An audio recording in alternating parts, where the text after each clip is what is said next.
This is Charlie Zelli, Chair. It's Wednesday, July 1st, and as I always say in our virtual meetings, there's just a couple of things I'll point out. Because of the COVID-19 pandemic and the peacetime emergency, we're holding these meetings virtually, and we're doing it under Minnesota statutes section 13D.021. If there is public listening, and you are very welcome to view or listen to this meeting, you can make comments to an email, which is public.info@metc.state.mn.us, and that's on the agenda. I think we've been pretty good at recognizing people, but don't be shy to wave, virtually wave, or failing all that, just speak up if I miss you, to call on you. And as you're called on, remember to say your name in case there are those just listening in and not watching. We're going to do a roll call for any votes, and we certainly start by determining whether we have a quorum. So Liz, if you're on the line, I think you're there. Yes. Let's start with a roll call for the quorum. Okay. Atlas Ingebretson. Here. Barber. Barber. Chambliss.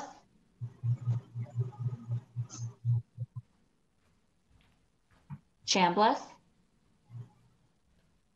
Cummings. Here.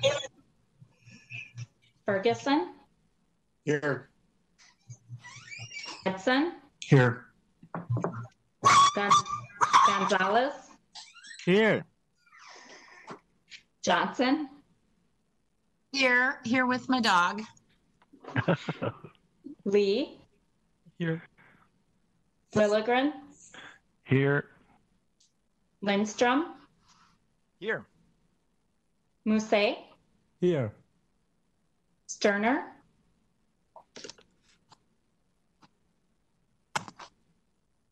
Derner. Vento. Here. Wolf. Here. Zurin. I am present. Chair Zelli. I'm here. Thank you. And Sterner's here too. I just couldn't get the thing off mute, so Sterner's here too. So. All right. Barbara's here. Barbara's here as well. Okay, thank you. Barbara's here, and Chambliss. I know we missed. Okay. All right, we have a quorum.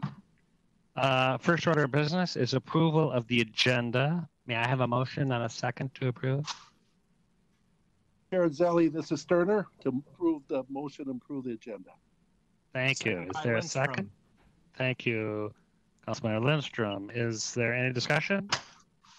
Hearing none. Liz, please call the roll. Atlas Ingebretson. Aye. Barber. Aye. Cummings. Aye. Ferguson. Aye. Fredson. Aye. Gonzalez. Aye. Johnson. Aye. Lee. Aye. Lilligren. Aye. Lindstrom. Aye. Musset. Aye. Sterner. Aye. Vento. Aye. Wolf. Aye. Zurin. I Chair Zelli. Aye. That motion is adopted. And now the minutes. Is there a motion to approve the minutes from our June 17th, 2020 meeting? Vento moves. Cummings, thank you. Second?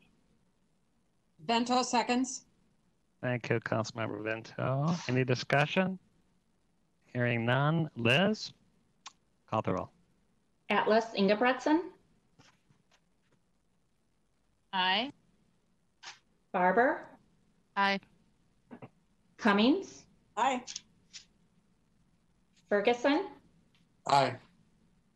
Fredson, Aye. Gonzalez, Aye. Johnson, Aye. Lee, Aye. Willigren, Aye. Lindstrom, Aye. Musse, Aye. Sterner, Aye. Bento, Aye. Wolf, Aye. Zurin, Aye. Chair Zelli. Aye. All right, those minutes are adopted. We have one major information item on the agenda today for our committee of the whole. But before we start, I want to shoehorn in just a couple of quick information items. There was a couple of questions last week, and I just wanted to follow up that the body cameras procurement will actually be going through some committees. July 13th through the Transportation Committee and July 22nd before all of us, the Met Council. Apparently for a multi-year, 5-year contract, we do need council approval, but we would expect that's moving forward, and the implementation will be started in September. We'll actually see police in the field with cameras starting in September, and it gets kind of phased in through the next few months. So I want to follow up on that specific question. And the second, we're going to get a proposal. Mary Bogie and I have been meeting with outside group to help facilitate, starting with really kind of deep engagement on our police department, Metro Transit Police Department review. And we're going to get a more detailed schedule and proposal by the end of next week. So that is just in full transparency and want you to know that's moving forward, and we'll be able to give you a lot more details on that soon. But perhaps the most, and I think, exciting aspect of the council's work on equity and economic development, and a really important role we play in the region, is the work we've been doing on a comprehensive economic development alternative called the Regional Economic Framework. And we've introduced that idea before, but I'm really thrilled that we are now in full partnership, not only with Greater MSP, but with the Center for Economic Inclusion. And many of you have heard the background that they were engaged, but now they're full partners in engaging in developing this work, which would come before the council for final approval in August. I think we'll hear more about the timeline. But we're going to have a chance to get an overview today, and then also really a deeper look at the details of the plan in the committee of the whole coming up in a couple of weeks. So this is going to spend a lot of our time and continuing our public engagement on this work. And I'm really thrilled that today we have a number of guests, including Tawana Black, who's the CEO of the Center for Economic Inclusion, and I believe Amanda Taylor is here, who's the Director of Research. There's Amanda from Greater MSP, and there's and I know we have some of our other consultants because there's only one person I know who spells Maria with 2 I's. So Maria, I see you there, and I'm thrilled that you're at least listening in. And from our end at Met Council, Michael Larson will probably be kicking us off. Michael is you all know, but he's a senior planner, and part of our long range planning work. And if you've been on the council for a long time or a short time, you certainly see your name, Michael, on all of the comprehensive plans that come before us. So we know you're deeply engaged in this work. So I'm just going to say I am so thrilled that we are going to play a role with this. And I really think that it is important enough that we're going to spend more than this one session. We're going to continue to revisit this work. And even though it has been slightly delayed from our original schedule, it's worth getting it right. So with that, am I handing this off to you, Michael? Yes, you are. Perfect. There you All go. right. I'll take the baton. Thank you and good afternoon, Mr. Chair, council members, and guests. I'm Michael Larson, Senior Planner in the Community Development Division, as the Chair mentioned. Frankly, I tell you, it's nice to get a break from work on the comprehensive plan. And this feels like really important work too. So it's been a very rewarding experience. I can talk about more about that later. Greg, do you have very good, thank you. Okay, so we'll get that started. So pleased to come back to you to talk about the where we're at with the regional economic framework. As Chair Zilli mentioned, we're joined by our partners at the Center for Economic Inclusion and Greater MSP. Today, we'd like to help set the stage for your upcoming review of the draft document, which will be distributed to you as well as other organizations and stakeholders on the 9th.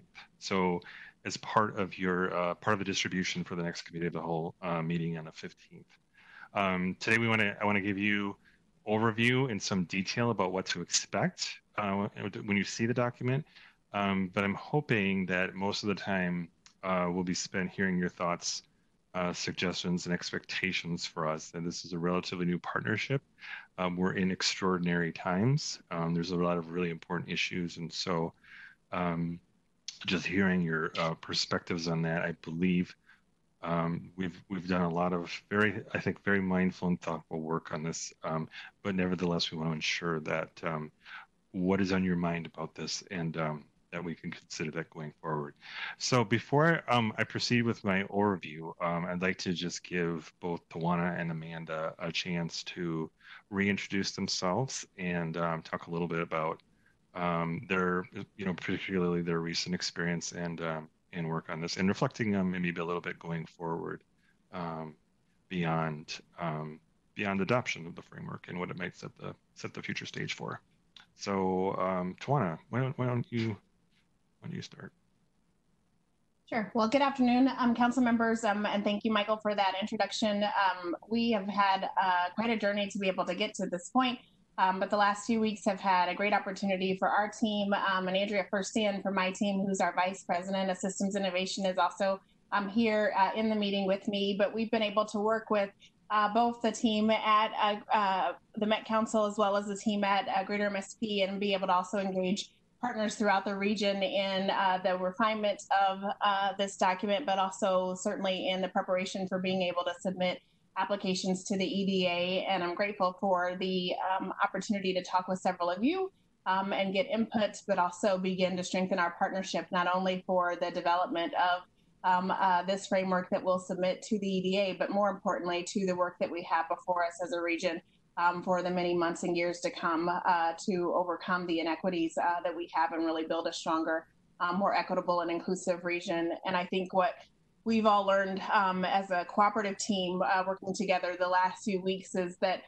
it takes the time to be able to slow down sometimes in order to speed up. And so while initially we thought we might have to, I know we've talked a lot about timeline. I don't think the addition of the center has actually added any to the timeline, but rather the finding out that we needed to actually take the time to be really intentional about the goals and the enumeration of actually specific measurements to this work as we move forward, and really not just having a racial equity framework in the document, but ensuring that we have racially equitable and inclusive goals in every one of the categories throughout the document is really the intention that we heard pretty clearly throughout the region, and certainly from council members.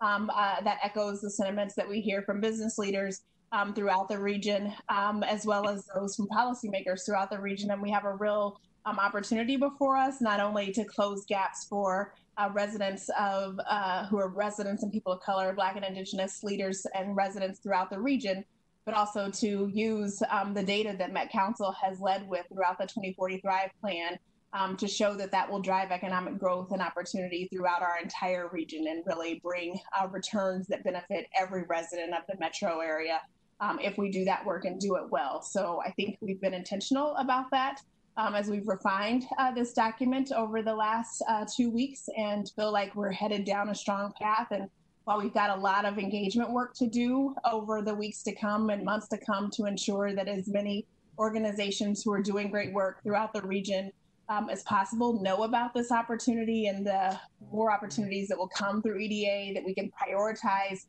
racial equity and those opportunities to whether it's doing bricks and mortar or program development, and we can prioritize racial equity as a framework for those things and get organizations that are led by our Native communities, our Black communities, and other communities of color. We can prioritize them in the applications, and we can seed some collaborations that might not normally happen in the applications. We've got a lot of work to do there, but we feel like we've refined this document together using the strength of each of our organizations and others in ways that will be beneficial to the region moving forward.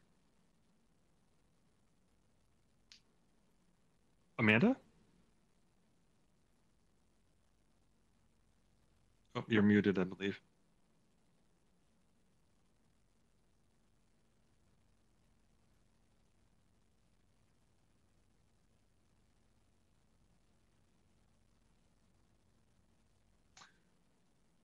Amanda, we're not hearing you. Usually I'm the one with the audio issues. Unfortunately, I've got a new headset. Let me give you a second.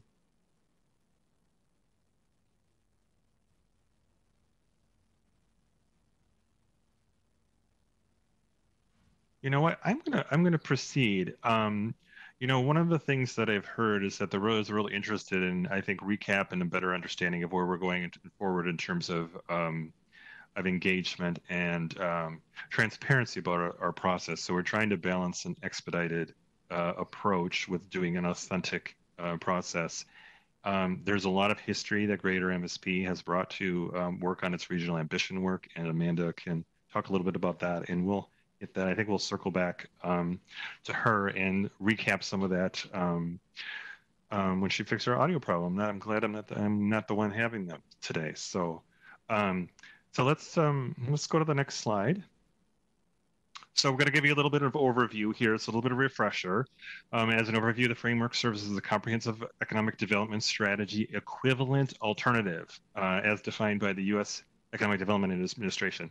It's a prerequisite to any eligible regional entity that wishes to apply for EDA funding. And it includes a supplemental appropriation via the CARES Act that is specifically tied to a specific nexus related to recovery from COVID-19 economic impacts. The geography of the framework provides coverage for the 7-county area, the same jurisdiction as the Met Council, although the SEDS often incorporates an analysis for the whole metropolitan statistical area, which includes the 15-county Greater MSP area. The remaining 8 counties are already part of other regions, regional planning districts that have an adopted SEDS or SEDS equivalent alternative. The framework includes a background summary of the region with a focus on the region's economic characteristics.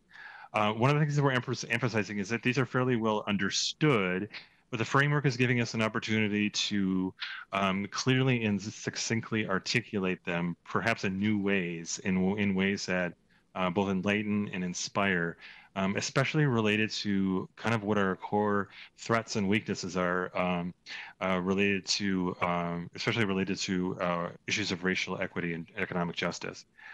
So, next slide, please. The geography of the framework is, as we mentioned, the partnership of the framework is being conducted by the 3 organizations, as we discussed. And the framework really front and center and attempted to integrate throughout the document the particular challenge that we're now facing related to the COVID-19 pandemic, which are exacerbating our existing weaknesses and threats, and in some cases bringing threats to fruition, if you will. Next slide, please. So I want to briefly talk about the strategic direction and action plan and give you some simplified bite-sized pieces for you to react to. Now, some of these are summarized in the 2-pager that hopefully you got yesterday and had a chance to react to. But I just want to kind of run through some of the high-level things that you'll see in the plan. So these are based on the, I may get the language incorrect with where we've been with greater MSPs work, so forgive me, but these are our regional strategic priorities. The first is job growth. Before the pandemic, and especially in 2019, the rate of the region's job growth has not kept pace with our peer regions. So as a result, our population and workforce growth have actually lagged behind our economic potential. And that's probably a theme you've heard in the past from other council staff presentations. Startups and innovation. Despite innovations that has led to the development of large Fortune 500 companies in the region, the rate of startups has been low, albeit improving. The MSP Startup Compass is an initiative that is helping to support entrepreneurs. So that's kind of give you a flavor of the kinds of things, the connections we're making with these actions to existing and planned initiatives. Talent migration. Although our region has a lot of desirable characteristics, as I'm sure we're all familiar with, it's been hard to attract new residents, especially people of color. The Make It MSP initiative is working to address that, and including the related industry BMSP, which is supporting professionals of color. Now, racial inclusion is a separate strategic priority, but it's one that we're calling out. But again, what we're trying to do is relate these different priorities to one another, tell how they're related to one another. So you should expect to see racial inclusion related to each and every one of these strategic priorities. So what I'm going to mention today is that our chronic racial economic disparities not only tarnish our region's reputation, they exacerbate our region's problem with labor shortages for certain industries. People of color must feel welcome here, and we must nurture BIPOC enterprises. Skills and workforce. Lower skilled workers have been the most vulnerable to layoffs and furloughs as a result of recent closures and the acceleration of automation that we're likely to see as a result of short-term and long-term impacts from the pandemic. The MSP Tech Hire Initiative is working to address a skills gap in the region. The regional brand and image. The region is known for its quality of life, as you know, but it's really not a destination, and our cold climate prevents workers from quote unquote just moving here. And that's probably a theme, again, that you've heard from previous, perhaps from previous staff presentations. Now, unfortunately, we're also known for the killing of George Floyd and the resulting civil unrest that has occurred. These general dynamics, especially the inability to attract people to the region just because, is really stunting our regional growth. And it's especially problematic because people of color who might otherwise relocate here are aware of some of our issues related to racial equity. Affordability. Now, these last three are kind of primarily in the domain of the Metropolitan Council, and these are things that you should see consistent with and reflective from existing regional policy. Affordability. Housing choice has been a strength, but that advantage is at risk. Various organizations, including the Council and Minnesota Housing, are working on that. Transportation and mobility. Reliable transportation choices to provide access to jobs is important not only for prospective new residents, but also for workers, low-income workers trying to access job opportunities in job-rich areas throughout the region. And new climate economy. Climate change presents challenges for us, especially related to vulnerable population and workforce.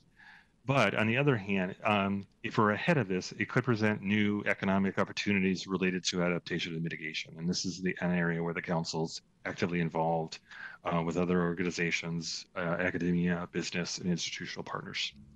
Next slide, please.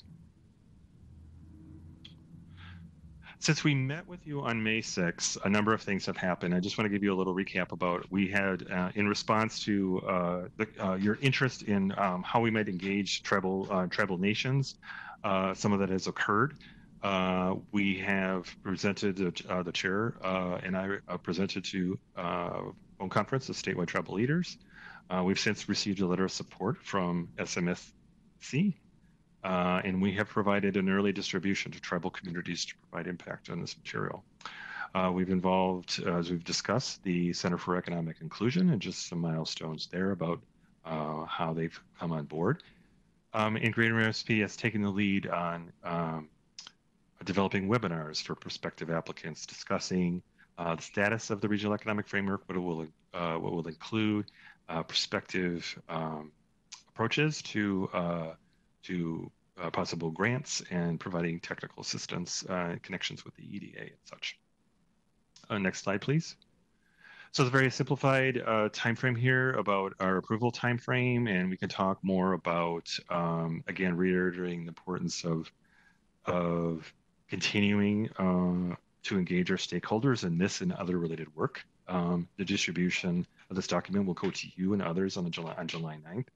And we will be giving stakeholders and members of the public an opportunity to review and comment through the end of the month. Next slide, please.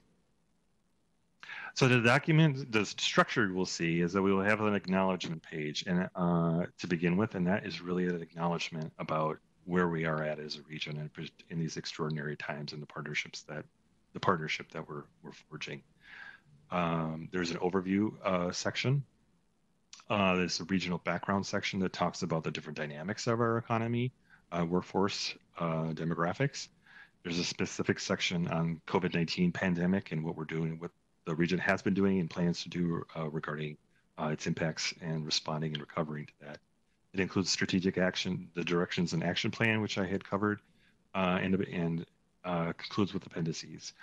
We're working to create a document that tells not quite yet, tells a compelling story. You can go back one slide, please. Yeah.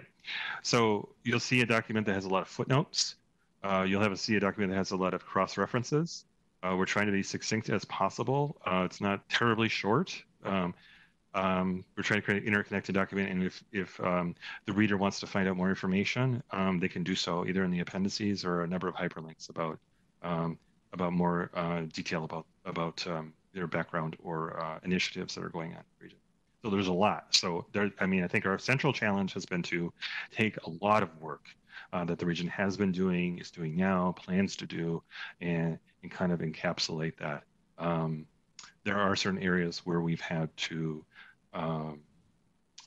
provide a little more meat on the bones, where we're kind of just getting started. And I think we've mentioned that before, such as we haven't yet started the work on the region's climate action plan, but that's an area where we had to do some internal thinking about what that would look like in terms of its connection with the other regional priorities and values. So next slide. So I wanted to give you some concrete examples of the language and tone that you should expect in the plan, or sorry, not the plan, the framework. And I drew some throughout the document from related to racial equity, because that's clearly front and center for our region. And I'll just read these out loud. The Brookings Institution's Metro Monitor 2020 demonstrates that the region lags its peer markets in most dimensions of inclusive economic growth. Although the region made some progress from 2008 to 2018 in narrowing the racial employment gap, the path towards creating equitable racial wealth, shared prosperity, and inclusive growth remains elusive. I think what you'll see in some cases is a fairly blunt tone and choice of language. I think we're choosing language that I think is direct, but reasonable. Racial economic disparities not only tarnish our region's reputation, they exacerbate our problems with labor shortages for certain industries. More equitable economy will more aggressively support disenfranchised workers that lack skills needed by many industries. This would make great strides in reducing our labor shortages in the region. Next slide, please. Another example, achieving racial income parity would add $32.1 billion to our region's economy by 2040. And I think those kinds of figures I think are very compelling to include in the document. The Center for Economic Inclusion, cities of Minneapolis and St. Paul, Hennepin and Ramsey counties, the Minnesota Tech Association, Greater MSP, and community-based organizations recently formed a partnership to increase racial inclusion and equity within the tech sector. So we are spending a lot of time synthesizing what's already going on in our continued work and how we have to do better. I think recent change to the draft mentioned that we are program rich and outcomes poor. And so I thought that was very insightful way to put it. And the person is on the at the meeting listening, so I hope he knows that I appreciate his work. The Center for Economic Inclusion will lead regional efforts to identify and mobilize solutions to build racial inclusion and institutionalize public and private sector practices that catalyze inclusive growth and close racial wealth gaps.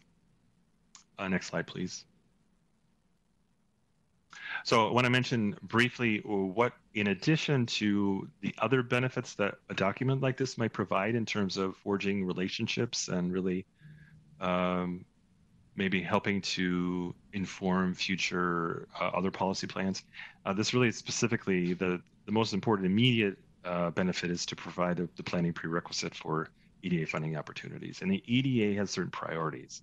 They're around recovery and resilience, critical infrastructure, workforce development and manufacturing, exports and foreign direct investment, and opportunity zones.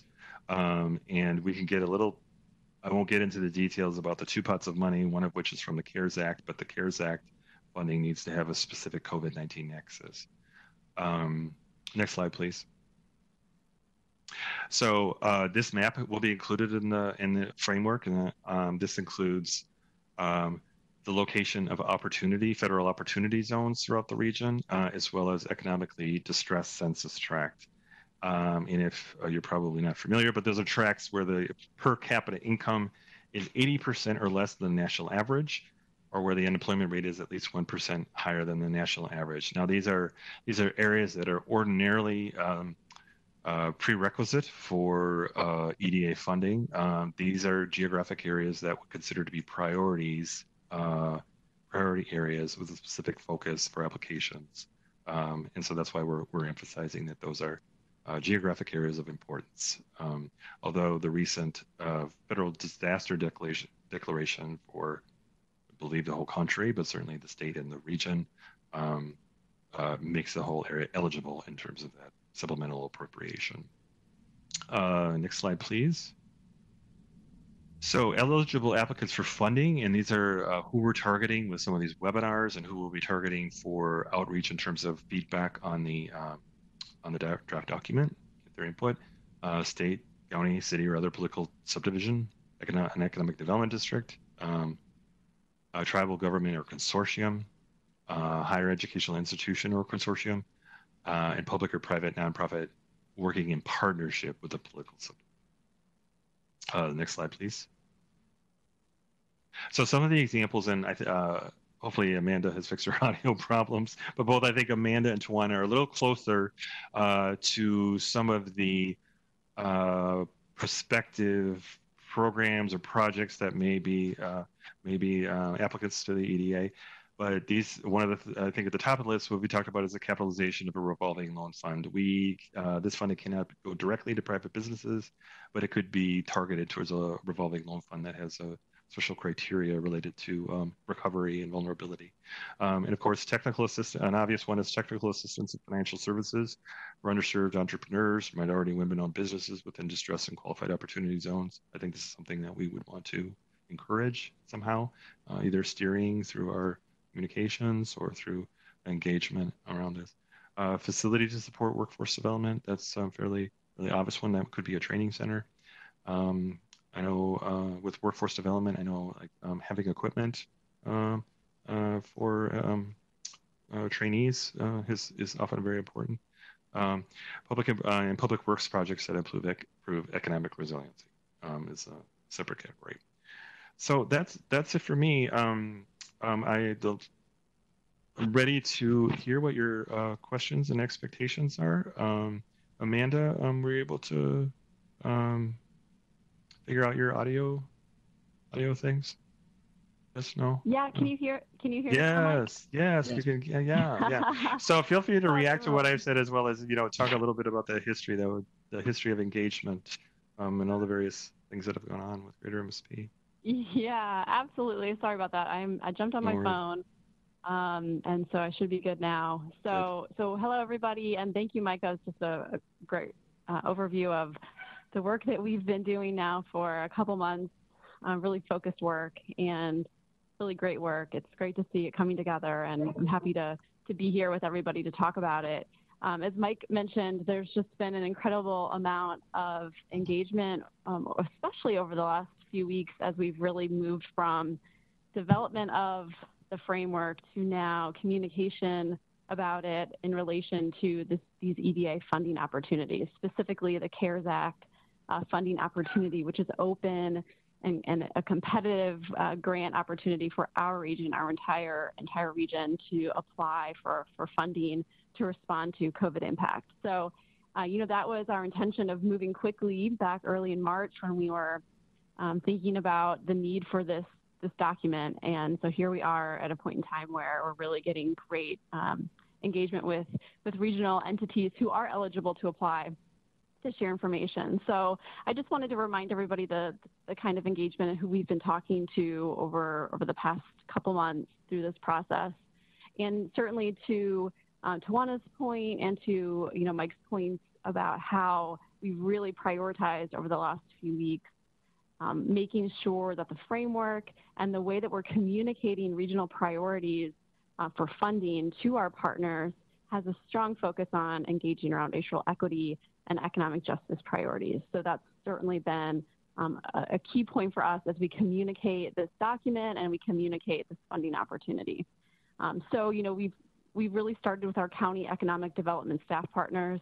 These are on-the-ground implementers of programs and initiatives that are important to be reflected in this regional strategy document. So having our county economic development staff partners on board and making sure that the document is consistent with their county economic development plans was really important from the very beginning. A partner working group for Greater MSP around our regional indicators dashboard has also been engaged. That includes Met Council, Chair Zelli, and the Center for Economic Inclusion, Tawana. And in addition to the Minneapolis Chamber, the St. Paul Area Chamber, McKnight Foundation, Itasca Project, Minnesota Business Partnership, these also all had the opportunity to be briefed on this document and this funding opportunity. The East team, which includes the City of St. Paul, Ramsey County, also the St. Paul Chamber again, St. Paul Port Authority, Visit St. Paul, the St. Paul Downtown Alliance, and St. Paul College, they've also been briefed frequently over the last couple months on this opportunity.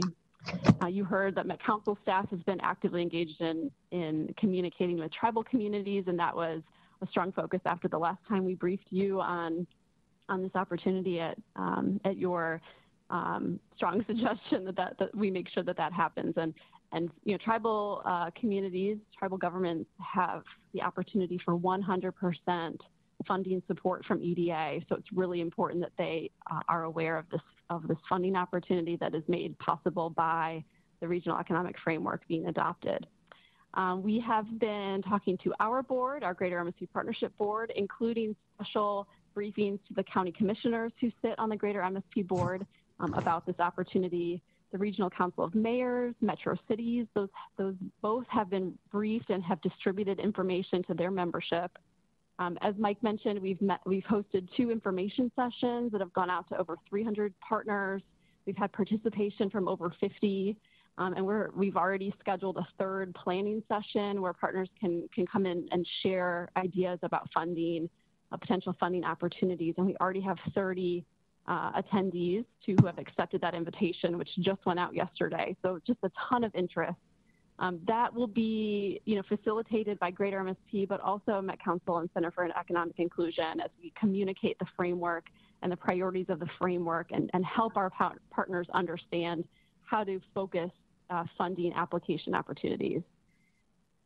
We've had, one-on-one briefing conversations with groups like the North Minneapolis Promise Zone, LISC, Meet Minneapolis, a consortium of city administrators in Scott County, Medical Alley Association, and DEED. These are all groups that we've communicated with. And finally, because my 3-year-old just came into the room, we've had frequent communication with our EDA representative in Chicago, who is our key point of contact with EDA. We speak with him or communicate with him on a weekly basis. He's aware of every step of work that we've done on the framework and supporting our partners in the region to be prepared for funding. So at that note, I'm going to try to mute myself again, and certainly will be listening for questions that I can help answer. Well, I'll just jump in. Thank you, Amanda and Michael and Tawana. I mean, I think we all probably have some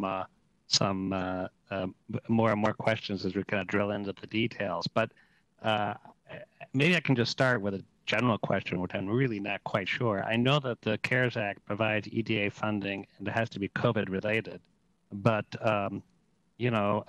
something happened here in Minneapolis a month ago, and the more I kind of hear and ideas of the legislature about channeling some grants funding toward Lake Street redevelopment, North Minneapolis, is this something that could be helpful as part of the mix for focusing on particularly those businesses that are looking at rebuilding? I mean, maybe revolving loans. I don't know if that's getting too detailed here, but we obviously at Equity Slant, and now even more so as we think about recovery, reimagining, and it's not just the pandemic, it's part of our built infrastructure as well. Well, Chair Zaley, I think Amanda and Tawana might be able to better answer this, but my understanding, and I certainly think that's a great idea. My understanding is that the COVID nexus is fairly may not be a real high bar. So relating distress, related economic distress, social distress related to the pandemic, I think in that case is not unreasonable. There is the original appropriation, 2020 appropriate, does not have that restriction. So that may be a possibility, and certainly that's a level of. And I'm not certain about what the balance of those funds are, but that I think one of the two pots of money would support initiatives like that related to rebuilding from the civil unrest and rioting. Amanda or Tawana, do you have any insights? I can more add. Insights? Okay. Can you hear me? Can you hear me, Mike? Yes. Okay, great. Yeah, so this has come up in conversation as we really do, as to your point, Chair Zaley, really want to prioritize dollars where they're needed most. And, with these CARES Act funds, it is a requirement that we demonstrate nexus with COVID impact. And so if we can find a way to align funding that would support these areas that have been impacted by the social and civil unrest, but yet also align with the COVID impact, I think there's an opportunity there. I'll give one example that I have heard, and that is from LISC, who is considering a revolving loan fund capitalization that would create dollars to acquire properties to retain local ownership in some of these areas that have been impacted. So at this point, it is just a concept, but it is one example of how we could utilize the EDA dollars. It is critical not only to show the COVID nexus, but also to show a job creation or job impact relation to it. So this is certainly, these are business districts that have been impacted, and I think there is opportunity to align. Yeah, I would echo that. Certainly that same sentiment. And in particular, we know that we have the data to show the percentage of businesses as well as employees that have been impacted in those corridors by COVID-19 is significantly higher in each of those that are our cultural corridors where we have a significant number of BIPOC businesses. And if we're intentional about the strategy as it relates to being able to drive not only the growth of those BIPOC businesses in terms of a sales perspective, but also ensuring that they're not only businesses, but they're also growing their employment base, which is a targeted strategy, and then being able to seed those dollars in the hands of organizations both like LISC, but we've also seen a significant increase in the last 30 days, to your question, Chair Zaley, of organizations out of communities really focusing on ensuring that as we have speculative buyers coming in wanting to purchase properties in our commercial districts, where we know a lot of our BIPOC owned businesses didn't already own those properties and were renting from owners who may be interested in selling, that we have an opportunity to see those businesses or those properties sold to business owners. That gives us some opportunity to get very creative. So both we have strategies coming out from LIST, but we also have some strategies coming out from Black-led institutions and other BIPOC-led institutions. So there's a myriad of opportunities for us to really elevate them and give them the capacity to be able to seek EDA dollars if we act fast, knowing that while CARES dollars have been designated at EDA, we can only be sure of what we're applying for. We don't know how quickly other regions are moving toward seeking these funds. So that does give us the urgency to be able to get this plan submitted and then prepare those organizations to seek funds. Great, thank you. We should open up to others. I will note that Maria Zimmerman put on the chat that some of the protest areas are census tracts that meet EDA economic distress threshold. So they're already kind of ripe for that opportunity. Anybody, any questions, comments? Councilmember Lee?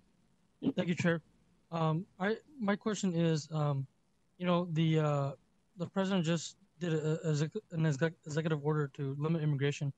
We have some of the most largest and global companies in the world here in the Twin Cities. How will that affect our plan, and how will we, as a region, react to that? And also related to that, how will new Americans, immigrants, refugees, who are new to this area, how will they fit into this framework? Thank you.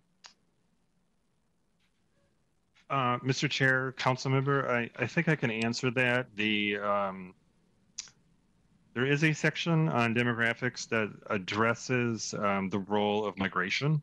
And for our region, international migration has been a particularly good source of new workers and residents.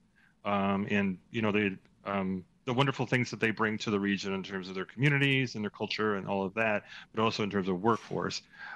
We do briefly touch upon changes in international in changes in immigration policy having being a potential threat. I believe we have that in the document. So it is a dimension of related to being not only being welcoming, but a source of new workers and new communities for our region.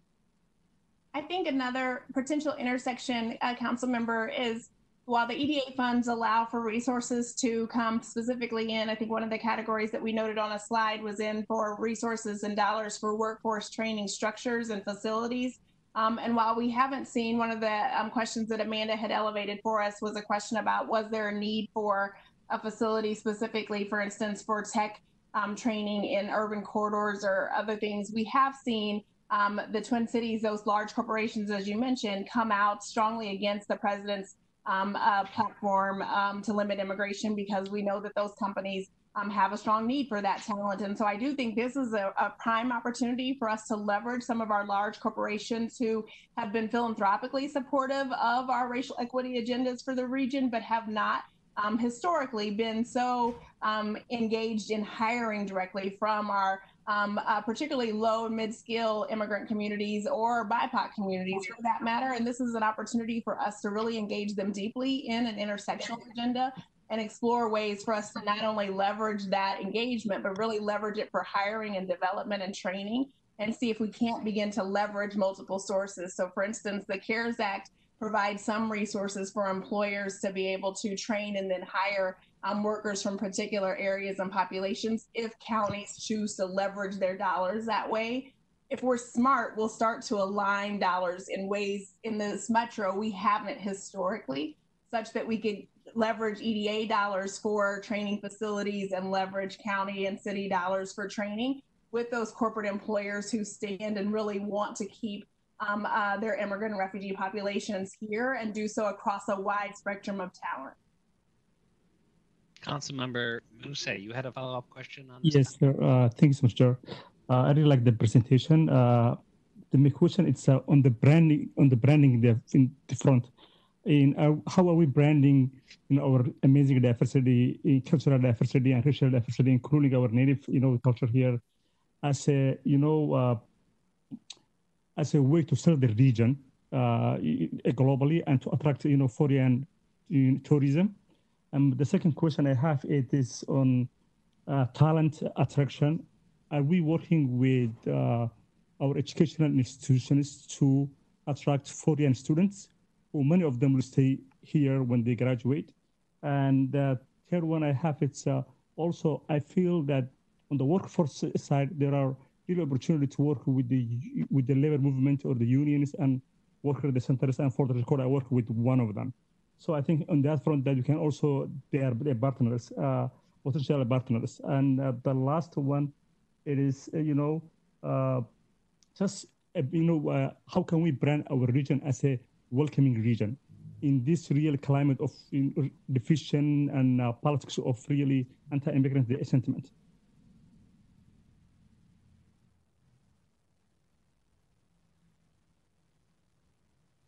Do either of you want to start with that? I have a few thoughts, but you might have. Yeah, your thoughts. I would say certainly in the branding side of things, Amanda might have some as it relates to how we brand. I think that's one we speak to a little bit in the plan, but I would welcome input from you, council members, certainly in ways that we can continue to strengthen that, but also in partnerships that might not be readily obvious about where we seed those and start to draw lines that we don't naturally have. And I in writing this and thinking about this issue in particular, I'm sorry, I didn't realize Councilmember Chambliss had her hand up. But it's a struggle. I feel like we're in a little bit of a vicious cycle around this issue of being welcoming, and I'll leave it at that. Yeah, and I can add, the way that the framework is representing our priorities around talent attraction is largely around being more welcoming. And this is what we've learned through survey work, through Make It MSP, the Make It MSP initiative, through Greater MSP, that while we do attract professionals of color to our region, we don't do a very good job of retaining them. And it's because we hear anecdotally it is because of not feeling welcomed or not finding networks, professional networks, or not seeing leaders, executive leadership that look like them. And so these are important findings that are in the framework. We include these as challenges and as threats to our competitiveness and our ability to grow. And so I do think we do a good job of representing that challenge for our region and how we need to approach it more directly. I know that Councilmember Atlas Ingebrigtsen had her hand up, and then also Councilmember Chambliss after Linnea. Thank you, Chair. A couple of things I've in some of my external work have done a little bit to support the BMSP effort, and I want to share that. And I think this is really important. Structural racism is maintained when we have an effort like what we're seeing in community right now of people all of a sudden being really concerned about equity, that we start jumping to actions and we wave those actions with one hand, and in the other hand, we are holding back, holding down, being non-responsive to the calls and the work of equity that have been bubbling up all along. And so one of the things that I hope that we can do to start to dismantle systemic racism is to acknowledge that in this exact process. So I really am excited to have the Center for Economic Inclusion included. I want to also acknowledge that we have an Equity Advisory Committee who sent an open letter to all of us today. And we have to figure out how to bring together our people who have been working on these issues, bring the house together, if you will. So I just want to acknowledge that that's something that often happens. This won't be the first time. My God, I hope it's the last. But it won't be if we continue to do what people feel comfortable doing instead of getting into the very challenging and dynamic work that it is to acknowledge that systems are made up of people who make decisions. And we are naturally biased to make decisions that are cognitively comfortable for us. So we just have to think about that. And some to add an I don't want to say anecdotal, because we know that this is the case, that it's not just what businesses do to make a welcoming and inclusive environment for people. That is very important, and everything you said was spot on and absolutely accurate. In addition to that, it's every social space that people enter into. So in the efforts when we were trying to help people have positive experiences here with BMSP in nature environments, the other participants, users of that nature environment, how welcoming are they? Or are they not welcoming? And I continuously have this experience as we introduce people to restaurants, to regions of our community that they should visit, and they have horrible experiences with everyday Minnesotans that are, it's not Minnesota nice. It is straight up racist. And so we have to acknowledge that piece of it and bring everybody to the table. So I just like to, if I can, just make sure that we're not wagging this work in one hand and pushing down everything that so many of us have been fighting for and talking about and calling to the table time and time again, whether it's our committees, the management committee's been working really hard at this. We're even in our Parks and Open Space Commission, we have millions of dollars that could be employing diverse populations in our parks that are earmarked for this purpose by the state, by the citizens of our state.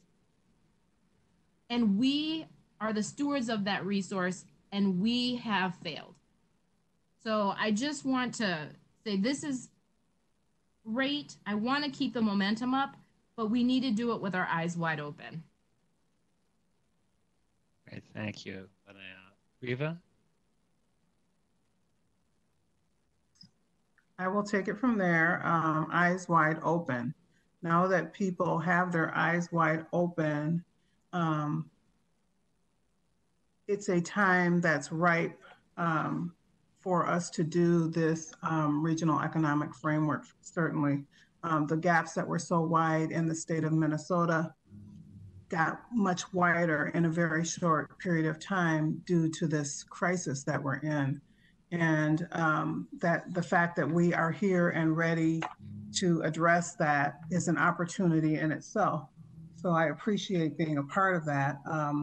One of the council members talked about branding and getting the immigrant, a couple talked about the immigrant population, the Black, Indigenous, and people of color population. You know, I work for a corporation who has their eyes wide open, and they want to support anti-racism initiative as well as many other corporations, and they're backing it with money. They don't often have the knowledge, the will, you know, to move the anti-racism efforts forward, and that's where MSP regional partners come in. So the training and the consulting is going to be key. And how do we connect with them? How do they connect with us? That's part of the branding, that's part of the communications effort. And I'd like to see what our plans are to very quickly capitalize on the time and make some significant progress, because we've had some significant loss in that time frame. So I think that the responsiveness is going to be crucial to taking advantage of the opportunities that we have where people want to know how to help, and we are here to help them. I have a question about how we're going to prioritize the support provided to the opportunity zones.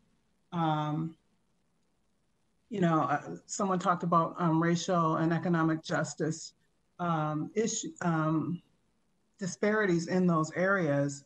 it's really important for me to understand how the region and how the stakeholders and the recipients of our efforts are going to be prioritized and how they're going to benefit. In addition, I like the fact that we're doing the training. I also like to see if we can address small businesses having the capacity to seek out funds, to seek out services, because a lot of times they're not able to respond quick enough. And I'll stop there.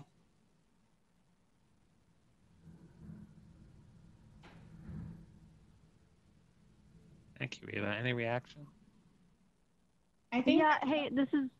Oh, sorry. Go ahead, Tawana. I was just going to say, I think the question that you raised around the prioritization is a key one and one that we've been discussing within our collaborative here about how to take the framework that we have. We've laid racial equity as an overall priority for the entire plan, and one that we've said to all the partners that we brought to the table. We'll overlay each of the other 8 priorities that you see in that slide that Michael reviewed for you. It had the 9 boxes, and so we've said racial equity will run through all of those boxes and as a framework, and so we want to see that as applications come through. It gives us a way to be able to say, yes, this one should move forward. It'll all of them will need Met Council's kind of guidance as they move forward to the EDA. And so while the plan ultimately is one that this region, as he said, doesn't require approval by the EDA, but rather submission. But then as applications go forward, they will need some kind of guidance from this body. And so that will mean we'll need to have said, okay, this is important to us as we complete this planning process, and then be able to say that to different organizations throughout the region so that there's some framework. And that said, we know from our own engagement of the EDA that racial equity is less important to the EDA. So that means it has to be critically important to us as a body, and we can't, to Linnea's point, we can't speak with it in one way today and a little bit different tomorrow, or to people who we know it's important to one way and to other people sugarcoat it. We have to be crystal clear and in full agreement as we complete this planning process in the weeks to come. It has to be such that it cannot be nuanced and that we stand on 2 feet about it one way or the other. Wherever we land, we should all as a region be in one place about it. And just be solid about that and be real about it, wherever it is. We all have to be in complete alignment so that then as people do choose to say, I want to apply to the EDA under the guise of this plan, they're completely clear about it and know not just the words, but what do we expect to occur as a result of that? How should this region be different measurably for the people of this region and economically as a result of having received EDA funds, and how can citizens of this region, residents, hold us all accountable because they got those funds? Like, to me, that should be clear in this plan when we finish in a couple of weeks and bring it back to you. Oh, thank you. Any follow-up, Rita? No? Yeah, thanks for that. I would definitely like to get frequent updates as we progress through this process. And important to note on that point that when we actually vote on adopting the framework, we're seeing this as more of a beginning as opposed to the end. This is not to be sitting on a shelf. This is an active, engaging process that we will ultimately lead to some of our other planning or other work, as well as our Thrive 2.0. Councilmember Cummings, you had a question? Thank you, Chair Zeli. I'm wondering if someone might give us an example. After we have this approved, assuming it's approved, I mean, what an excellent presentation. Thank you for that. But can you kind of walk through, you've mentioned LISC and others, can you kind of walk through how the process would work, how timing works, things like that, and just so that I have a clearer understanding of how the process would go?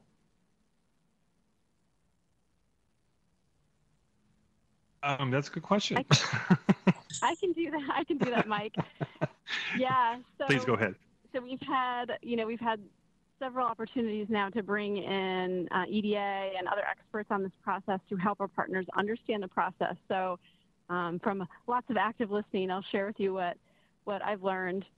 Any entity that is eligible to apply and is interested in applying is urged to contact our EDA representative. His name is Darren Feliner, and his contact information is available on the EDA website and certainly available through information that we've put together if you would like it. And, they ask that you put together an abstract or short overview of your project. What is the funding source? Who is the applicant? What is the timeline? What is the scope of the work? And then what is that COVID relationship? This is specifically for the CARES Act funding. And they want to give feedback. They want to help us put together projects that are going to, are aligned with the investment priorities of EDA, but that also have demonstrated some competitiveness. This is a competitive fund. And so we have to represent that, there's a reason for us needing these dollars. Then any entity would then go to grants.gov and apply, submit an application just like any federal funding grant opportunity. And then EDA is saying that it will take them approximately 60 days to review applications.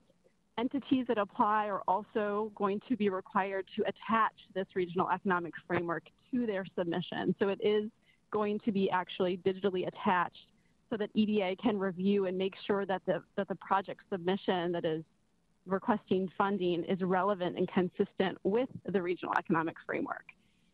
So that's the process here moving forward to actually getting submissions for projects into EDA and getting them reviewed. We did just hear from our EDA representative that they've only seen one CARES Act submission. I think one CARES Act submission come in so far. So we know that other regions, other communities are still working on applications. A lot of them haven't yet been submitted. So we're not too far behind the game here, but we do know that there is a strong sense of urgency since this is a competitive fund and EDA is expecting that it will be oversubscribed. But that's the process moving forward. All of our partners who've been engaged with us know to contact our EDA representative and to work with us to make sure that they're reaching out and getting technical assistance. As Tawana mentioned, having us help them make sure that any project is aligned with the regional priorities identified in the framework. Councilmember, I'm sorry, Molly, did you want to follow up on that? Follow up on that. Thank you. I'm wondering, we know how large the fund is and if it may be replenished. And then how large do you anticipate these applications will be? And will it be, is the desire to geographically spread it out, or how does all that fit together? So far we've been very open to, all and any entities who are eligible to share with us their ideas and to collaborate on project concepts. I've heard everything from, Scott County having interest in broadband, funding to support broadband extension to support, work from home and distance workforce training. I've heard of workforce training centers in some of the peripheral counties, in addition to transportation improvements that would support the expansion of business location sites in Anoka County, for example.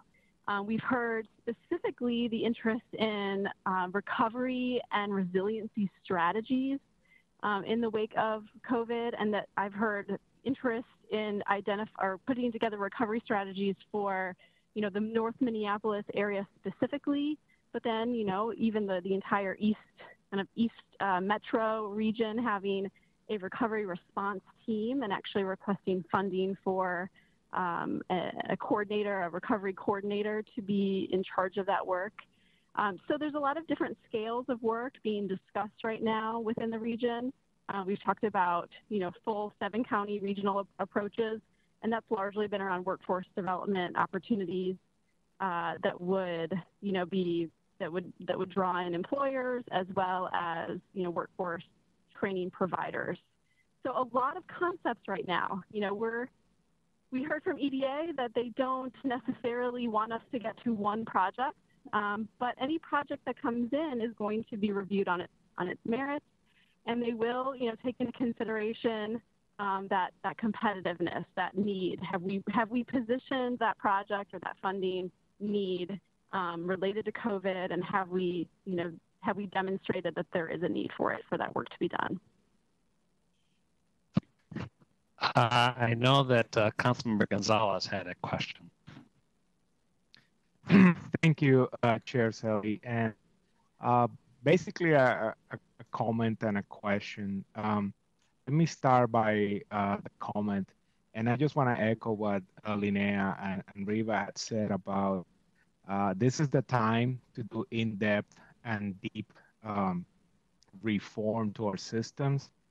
And I see this as an opportunity to start this process. And like the chair said, this is just the beginning, not even the start of the beginning of what would indeed be a long and arduous trip to reach true equity. A couple of things that I've been concerned about this process is that I fear that the folks that are going to be getting the funding would be the usual suspects, because they're the ones that know how to manage or maneuver through the bureaucracy and submit the applications and the paperwork. And those folks are not the ones that perhaps will have the biggest impact in the area that most need it. I will just say that we are seeing that anything that what we've been doing up to this point hasn't worked, because we still have those huge disparities in place.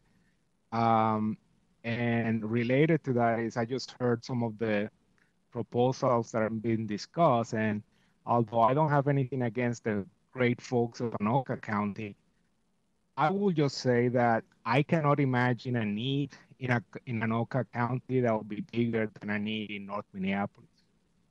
There isn't. So if we are prioritizing limited funds, those should go to the areas that are most in need of those funds.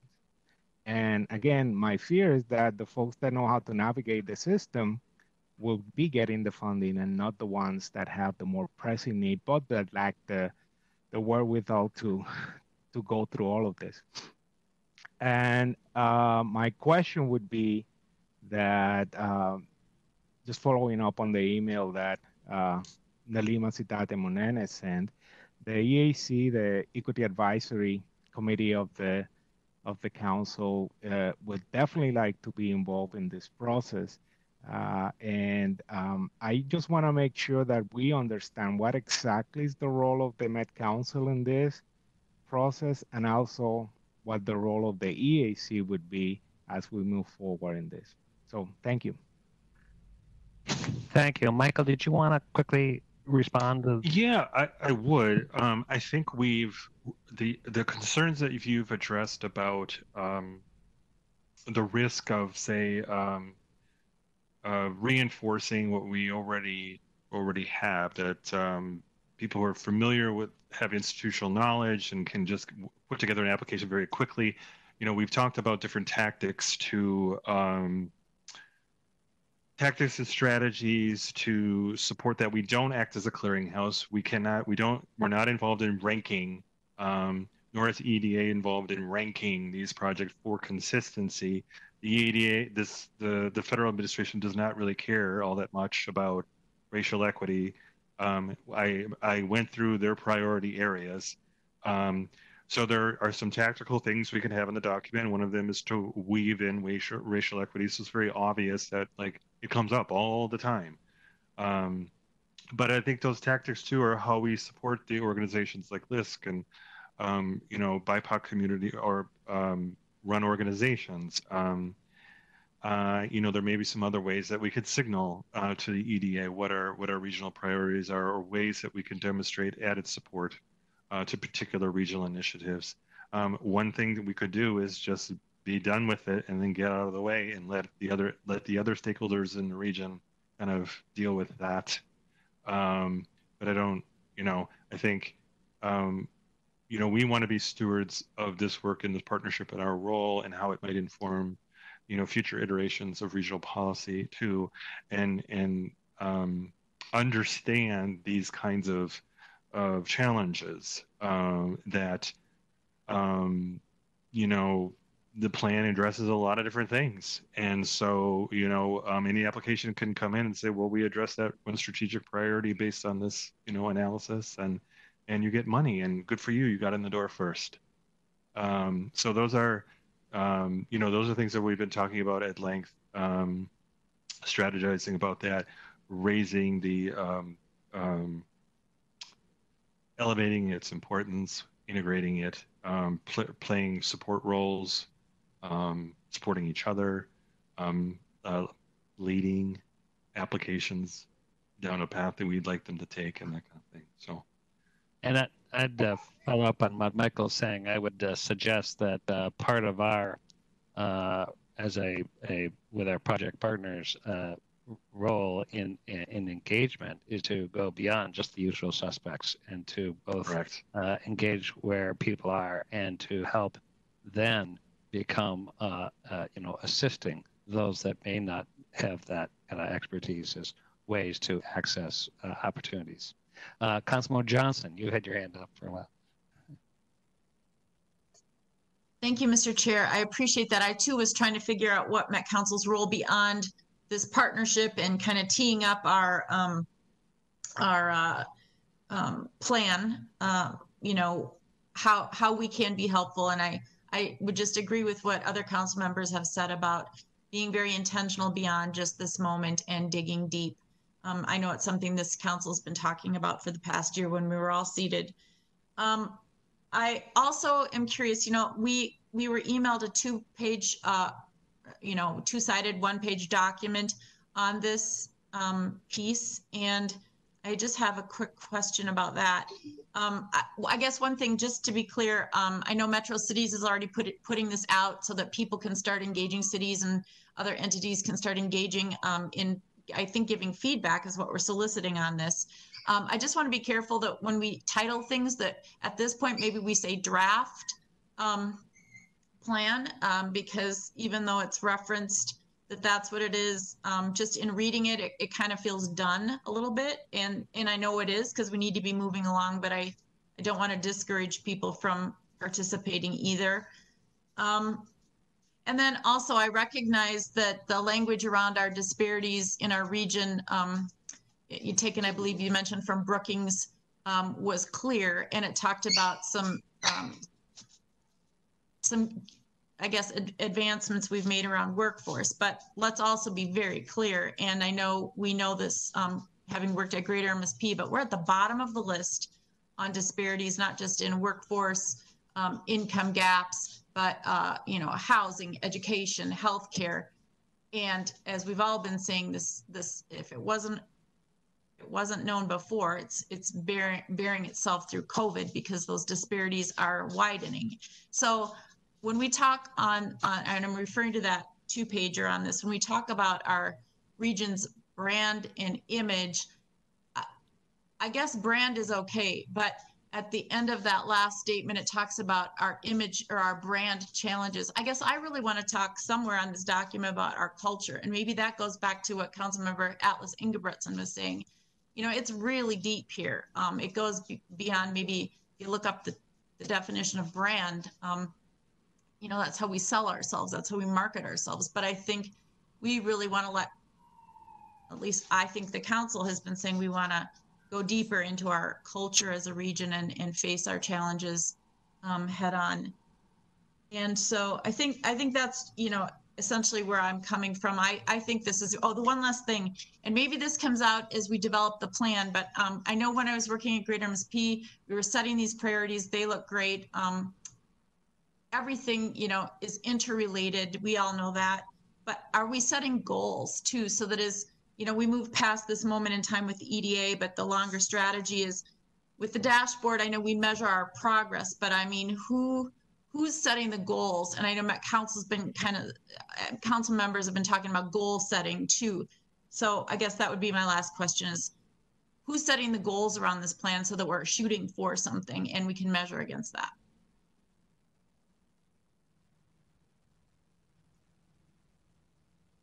Michael? Oh, I can respond. The plan does have action steps and measures, which you will get a chance to review. In terms of there are a lot of them, and some of them are redundant from other policy plans. But I think is something where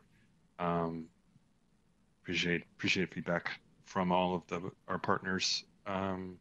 Amanda, anything you want to Yeah, add to that? I can take that. I can Okay, take that. please. Can you hear me? Yes. Yes. Okay. So thank you. These are really great points. And you know, Indeed. on the brand and image, you know, this is something that there's been sensitivity about how this is discussed, about how we promote our region.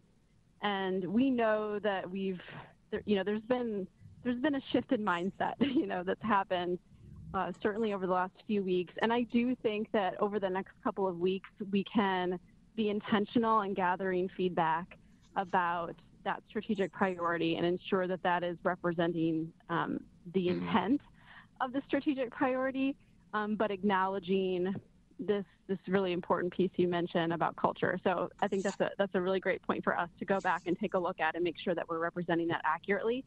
On the goals, you know, this is a reminder, you know, we started the strategic identification of the strategic priorities last year and setting 10-year ambitions.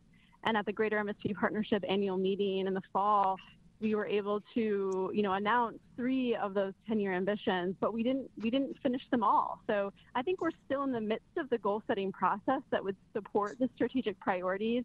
And before the year is over, I do believe that there'll be some recalibration around the strategic priorities and the goal setting that supports them. So while that may not be reflected in the current adopted document, this is where we go back to, this is a living document. I think that there will be follow-up and identification of more specific ambitions and goals and targets that will relate to each of these strategic priorities.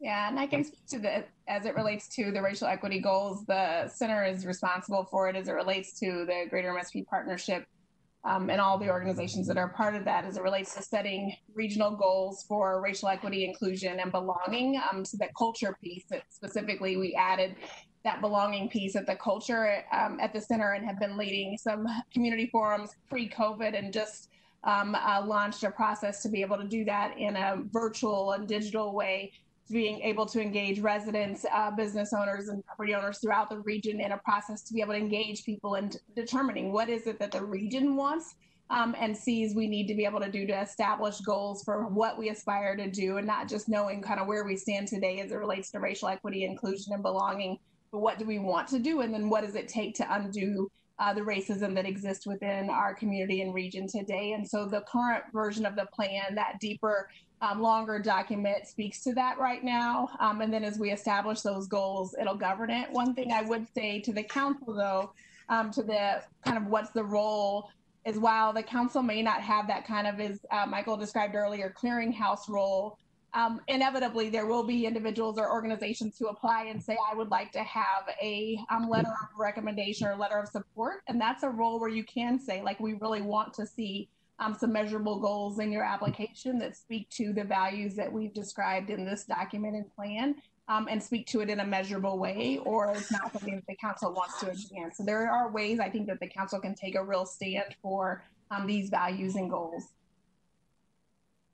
Great. And ultimately, the applications are going to have to be consistent with the framework. And I think we've done a really powerful job, especially over the last couple of weeks, with the input from Center for Economic Inclusion to ensure that those priorities are clear. Lenena, you had a short question. Is that true? Thanks, Chair. After growing up on Plymouth Avenue in North Minneapolis, you know, there's been a lot of programs that were in place on Plymouth that were meant to spur economic inclusion that never came to fruition. Tax breaks given to businesses, grant programs, other incentives, and hiring people from the community never happened. And their city found themselves in a position where they didn't have any tools for holding groups accountable to the use of funds once they were out the door. So I don't know that you have an answer to that now, but I want to make sure that that community knowledge is not lost, that there needs to be some ties to accountability. And I would also encourage a method to recall resources if they're not being spent as intended.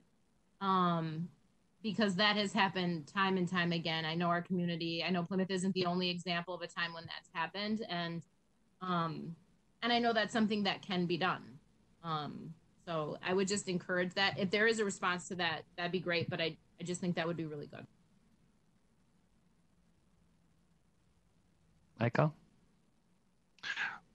Well, I just want to say that all of the kind of the struggles that all of you are raised are things that we've been discussing and kind of struggling with this as well. I think, you know, one of the things too is struggling like what is the appropriate level of expressing our intentions and expectations about the use of these funds? How far do we go with that? And that's something I think we're still thinking about. To get to Councilmember Alice Ingebrigtsen's point about accountability. If you're using this document to support work, what are the expectations for that we have by having undertaken this partnership? Because if we didn't have to, I mean, it could be there are other entities in the region who could have done this or could. So. Let's see, Riva, did you have a question? Comment? Yes, thanks, Chair. So I know you're wanting us, you know, to provide the feedback again. I think we have another meeting that's scheduled on July 15th to discuss this further, and perhaps that's one of the key questions that we can discuss is what role we want to play. I definitely have a need, I think we have a need to address capacity of businesses and responsiveness. So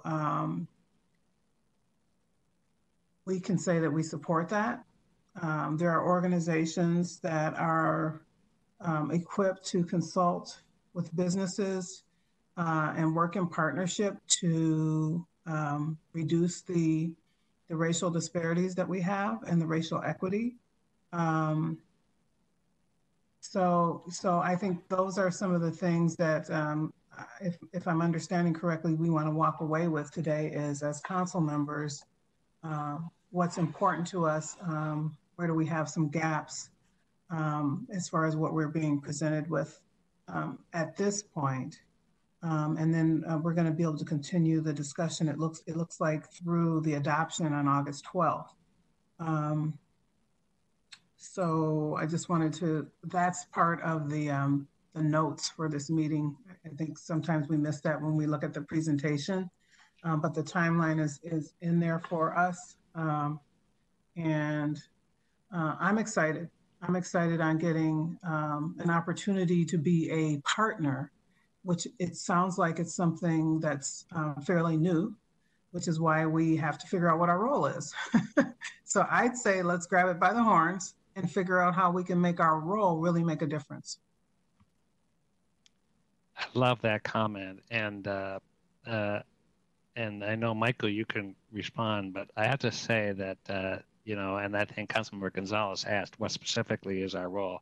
You know, first and foremost, we're full partners with these other two entities, the Center for Economic Inclusion and Greater MSP, and we all come with a different set of, you know, kind of perspectives, background, representation. And, you know, when you think about, you know, a regional government, we are highly representative. And I think that to the extent that we have made equity, inclusive growth, and now more than ever, a priority. I think it'll be more not necessarily our role, but our practice as we integrate this with much of what we do. And I love, Riva, how you kind of set that challenge to us.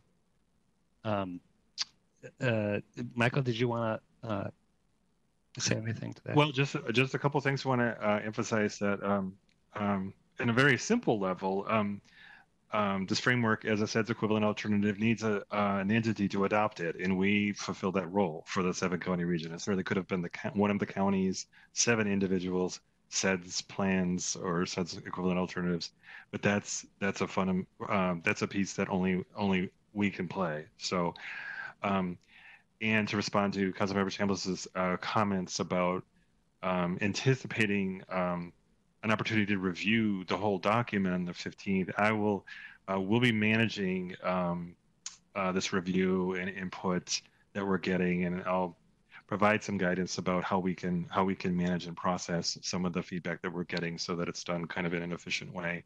I'm not expecting a ton of comments from the general public, but we'll try to respond kind of thematically and make some suggestions so that it's easy to track how we're responding to some of your more specific feedback, criticisms, or suggestions.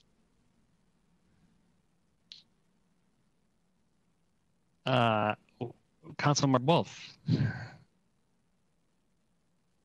Thank you, Mr. Chair. I never got this email that people are talking about from the EAC that went out today.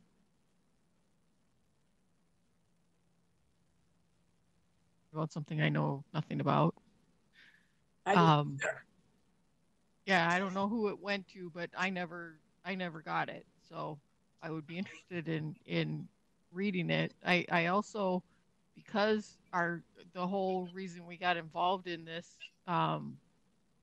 process is because of our representation of the 7-county metro area. I really want to understand whether we have full buy-in from all of the 7 counties, because we are representing all 7 counties. That's the piece that's important to me. So if I could get more information about that, I would appreciate it.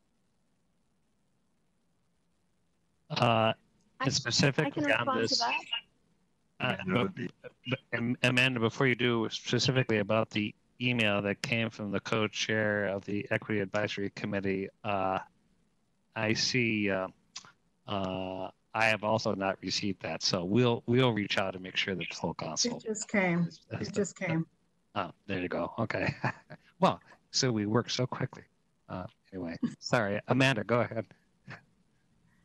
Yeah, thanks. It's a really good point about the 7 counties. When we started this process, the very first group that we went to were our county economic development staff partners. They are on the ground with this economic development strategy and got their feedback on this approach. The Greater MSP Board also has representation from 6 of the 7 counties with county commissioners on our board, and they had early briefings as well. The 7th county is Carver County, and they had individual briefings. So we took early steps to ensure that the counties understood this approach, were okay with this approach, and had early buy-in and engagement to ensure that the document reflected their priorities. Mr. Chair? Yes. Jennifer. Thank you, thank you, Mr. Chair. So just in response to that, I was on one of the training calls with Scott County and they're what they call the First Stop Shop, the economic development group down here. And I think it was very well received. I think they were excited that this was a pathway to open up to some of the communities for different types of projects for economic development, whether it was for small cities, for things like broadband, to some of the other more populated areas where they're looking at building in different types of economic development frameworks. So it was very well received on that call. And as I understand it, in the past, there might have been some pushback of Met Council being engaged in economic development, but I think the counties have been seeing this less as competitive and more as a portal for opportunity. So this is a little different flavor, and I think it has gained greater, not just acceptance, but actual enthusiasm that we're kind of taking a metro regional approach because EDAs are very powerful or have played important roles in Greater Minnesota, but we haven't really had that in this area in quite this way. So I think that's good. Councilmember Johnson. Thank you, Mr. Chair. And I just want to piggyback on that again, having worked at Greater MSP for almost 6 years as the Investor Relations Director and working with the counties and the private nonprofit partners along the way. I know that the inception of Greater MSP was to do just this, is to hub our economic development work in a way that we had never been coordinated to do so before. And while Greater MSP picks up the 15 county area, the Met Council was an early supporter of Greater MSP and was actually an investor at one time and decided that, you know, I worked there at the time and rightfully so decided that that investment probably would not be well placed given kind of a membership aspect of it, but it never withdrew its full support and partnership with Greater MSP because it also needed, it's kind of the yin to the yang, it needed the Greater MSP entity to kind of bring forward that economic development piece that maybe the Met Council struggled with a little bit. So like I think I said before at past meetings, this is such a great moment in time for the complementary work of the various bodies and now including the Center for Economic Inclusion and others. I think it brings the puzzle pieces together so that we can really compete in a different way that we haven't even competed in the past 10 years since Greater MSP hit the scene. So I just appreciate the relationship. We each have our various roles, as has been said, but you know, it's an opportune time, and appreciate the work that everybody's doing in this. Any other questions, thoughts? One thing I do want to read that came into the comment section. For those that don't have access to the comment section, I want to make sure it's on the record that that our region, which is an EDA region, includes Minnesota, Illinois, Wisconsin, Michigan, Ohio, and Indiana. It's allocated $225 million in the CARES Act, and they created a non-competitive set of grants and a competitive set of grants. So as Amanda said, we've heard that so far they have received only one competitive grant, but they do not think they've heard any demand for the non-competitive grant. In other words, there's allocated funds to this region. So we think of, you know, we might think of this as not an issue of scarcity where we're competing with Anoka, but actually I think there's going to be a lot of opportunity, and we got to make sure it's just the right channels, and of course the framework is really there for more than just access to EA funds. It's really there to help guide a lot of our regional ambitions and some of our other work. So I just want to kind of give greater context. We're going to have an opportunity to go deeper. We're going to have this be on July 9th. We'll have access to the full document, and it'll also be public, so we will both hear from others. We'll have a chance to review it ourselves and have a deeper conversation on July 15th. And as mentioned in the notes, that even after that, there's opportunities for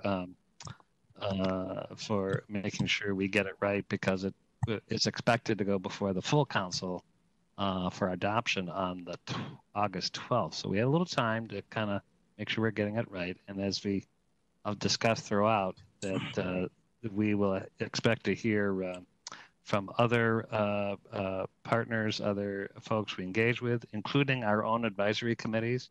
And I would expect there would be a EAC, an Equity Advisory Committee, a meeting before that time. So I would hope that this could be something that would be fully vetted by the whole EAC, not just the chairs, although they're very important too. So.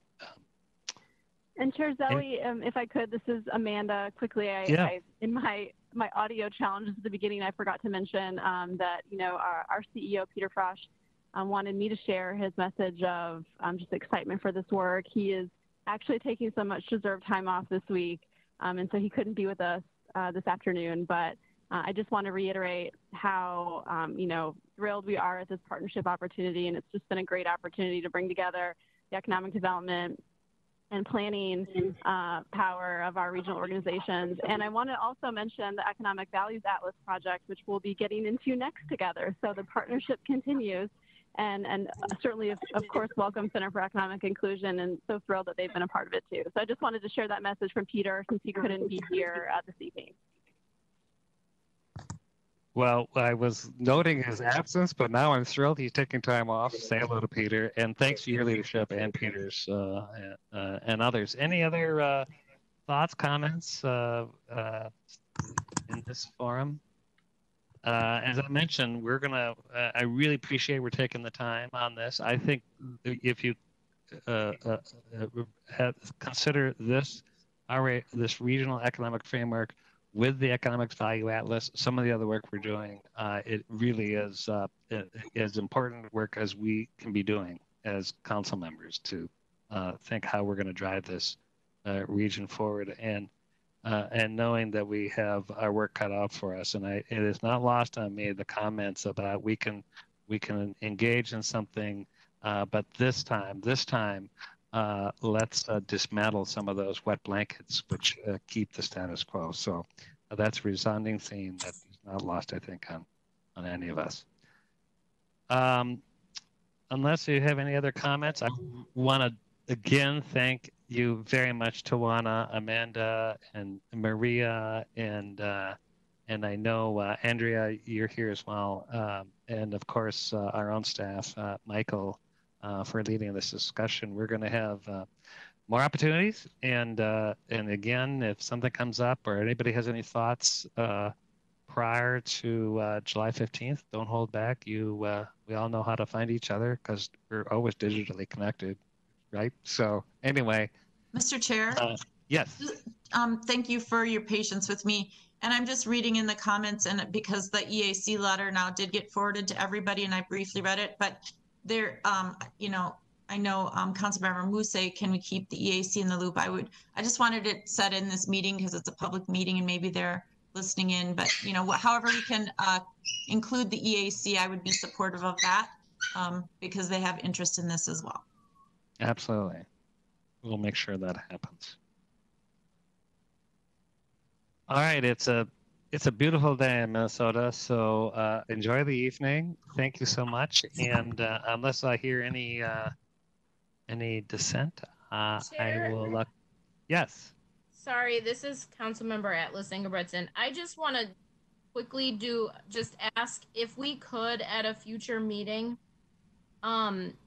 acknowledge and have some discussion about the letter that was sent out to all of us by the group of current and past employees.